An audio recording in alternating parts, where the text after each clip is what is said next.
ஒரு double tape எடுத்துக்கோங்க.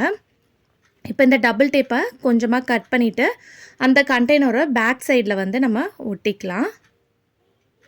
So இந்த மாதிரி ஒட்டினதுக்கப்புறம் இதுக்கு மேலே நம்ம வீட்டில் நிறைய பீங்காங் பிளேட் வந்து யூஸ் பண்ணாமல் வச்சுருப்போம் இல்லையா, அந்த மாதிரி பிளேட் இருந்துச்சுன்னா எடுத்துக்கோங்க. அந்த பிளேட்டை வந்து இதுக்கு மேலே ஒட்டிக்கோங்க இந்த மாதிரி.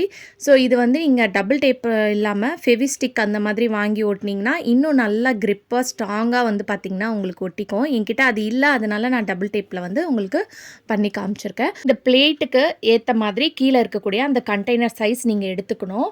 அப்படி இல்லைன்னா நீங்கள் மேலே வைக்கும்போது அது பேலன்ஸ் இல்லாமல் கீழே விழுந்துடும். இப்போ நடுவில் வந்து பார்த்திங்கன்னா ஒரு கிளாஸ் வச்சுட்டு அதில் வந்து ஸ்பூனெல்லாம் வந்து நம்ம போட்டு வச்சுக்கலாம். உங்கள் வீட்டில் ஆர்கனைசர்லாம் வந்து இல்லை ஷெல்ஃபில் வந்து அடுக்கி வைக்க இடம் இல்லைன்னா இந்த டிப்பை ஃபாலோ பண்ணிக்கோங்க. ஸோ ஒரு பழைய பிளேட்டும் ஒரு பாக்ஸும் இருந்தால் போதும், சூப்பரான ஒரு ஆர்கனைசர் நீங்களே வீட்டில் ரெடி பண்ணிடலாம். இதை சுற்றி நீங்கள் மசாலா ஐட்டம்ஸ்லாம் வந்து நீங்கள் அடுக்கி வச்சுக்கலாம். இதுக்கு கீழேயும் வந்து பார்த்திங்கன்னா உங்களுக்கு கேப் இருக்குது. ஸோ அதுக்கேற்ற மாதிரி வச்சுக்கலாம். இதுக்கு பக்கத்துலேயும் வந்து பார்த்திங்கன்னா இந்த மாதிரி நீங்கள் இன்னும் அந்த சைஸ்க்கு ஏற்ற மாதிரி மசாலா ஐட்டம் வச்சுக்கலாம். இல்லை நீங்கள் டைனிங் டேபிளில் கூட நம்ம சால்ட்டு, பெப்பர், பிக்கல்லாம் வைப்போம் இல்லையா, அதுக்கு வந்து நீங்கள் இந்த ஆர்கனைசரை வந்து யூஸ் பண்ணிக்கலாம்.